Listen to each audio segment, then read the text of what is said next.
podcast de la Fédération des entreprises romandes. Bienvenue dans notre série consacrée à la créativité des entrepreneurs touchés par la crise du Covid. Pour ce nouvel épisode, nous retrouvons Gaël Ribordy, fondateur de Cargobike, une entreprise spécialisée dans la livraison à vélo à travers plusieurs villes des cantons du Valais et de Vaud. Pour survivre à la crise, Gaël Ribordy et son équipe ont décidé de proposer leurs services au commerce se lançant dans la livraison à domicile. Première question, avant que la crise n'arrive, comment se portait Cargobike ? Alors avant la crise, on se portait bien, on était en pleine croissance, donc on est jeune, on a 5 ans, ça fait 2 ans qu'on prépare notre développement sur la Suisse romande et puis qu'on met les premières bases. Mais au moment où la crise nous a vraiment frappé, on était en plein dans la phase de croissance, celle où on mettait sur le terrain en acte notre développement prévu.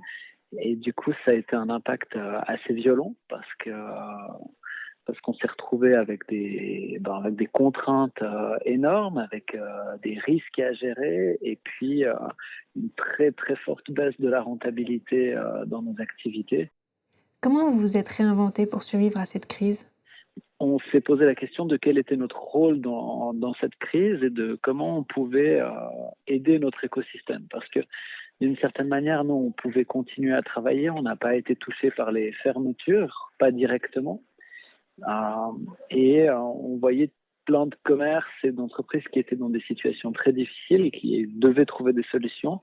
Nous, on a cherché à s'intégrer dans ces solutions en leur proposant des services logistiques, du soutien dans la façon de mettre en place, par exemple, des livraisons pour les commerces, une vision différente de la mobilité de leurs collaborateurs, des problématiques comme ça. Et dans un premier temps, on l'a fait gratuitement.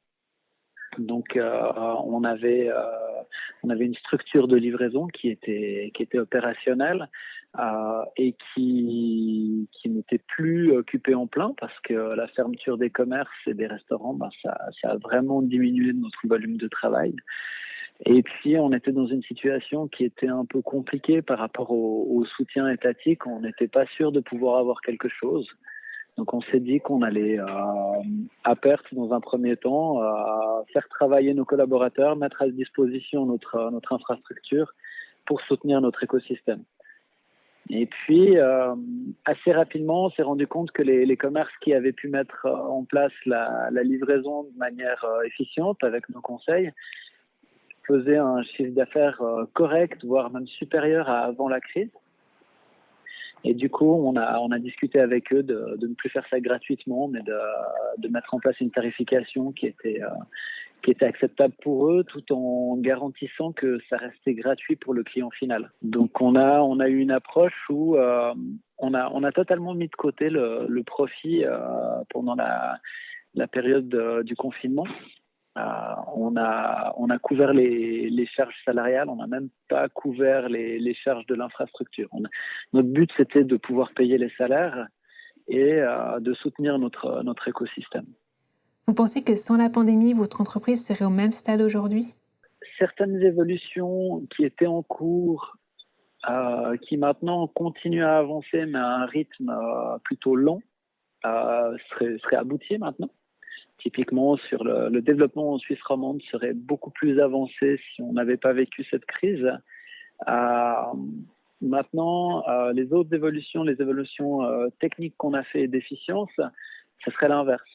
On les aurait faites aussi, mais on aurait eu moins de pression naturelle et du coup, on les aurait fait moins vite. On n'était pas dépourvus face à la situation.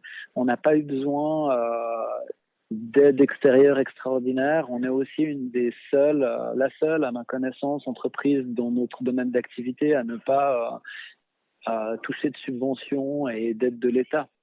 Donc on est totalement indépendant et pourtant on a pu travailler, on a pu garder le cap.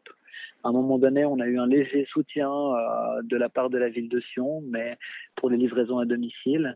Mais à part ça, on a eu absolument aucun soutien depuis le lancement de l'entreprise jusqu'à maintenant. Et peut-être que c'est pour ça qu'on sait faire quand il n'y a pas grand-chose non plus. À l'heure actuelle, votre entreprise se porte comment ?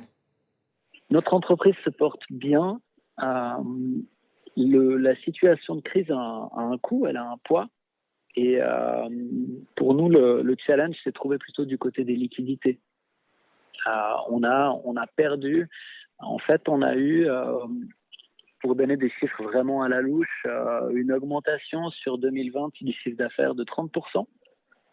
Mais globalement sur l'année, on a perdu 10% de marge par rapport à l'année précédente. C'est-à-dire qu'on a beaucoup plus travaillé pour moins gagner d'argent. Donc ça a quand même un impact où, en matière de liquidité, on est moins confortable. On doit avoir une stratégie plus défensive. On est forcé de mettre le frein sur certains développements et ça, autant au niveau garantie sécurité, on a une marge de moins que d'habitude et c'est pas quelque chose de très agréable. Et au niveau humain, c'est plutôt frustrant pour toute l'équipe de ne pas être là où on avait prévu d'être. Est-ce que vous restez confiant pour l'avenir de votre entreprise ? Alors oui, parce que justement, on a survécu à cette crise. On a testé nos principes en fait, qui sont de s'intégrer dans notre environnement économique, social, d'avoir une approche de développement durable qui est la base de ce qu'on fait, ce qui nous a poussé à soutenir les autres avant de développer ce qu'on avait en cours, et puis ça marche. Donc on se rend compte que on a depuis le début une résilience à ce genre de crise. On l'a testé, on l'a prouvé. Donc on est relativement conscient par rapport à la suite de cette crise, vu qu'elle n'a pas l'air de vouloir ralentir. Aux crises suivantes, vu que c'est peut-être un peu réaliste de s'y attendre. Et nous, on sait qu'on est une entreprise qui est équipée pour ça, qu'on ne sait pas ce qui va nous arriver, mais on sait qu'on est capable de réagir à la plupart des choses qui pourraient arriver. Gaël Ribordy, merci d'avoir été avec nous aujourd'hui. Quant à moi, je vous retrouve bientôt pour un nouveau numéro de notre série consacrée à la créativité des entrepreneurs en période de pandémie. Vous pouvez retrouver tous nos podcasts sur le site internet de la FERSR, www.fer-sr.ch.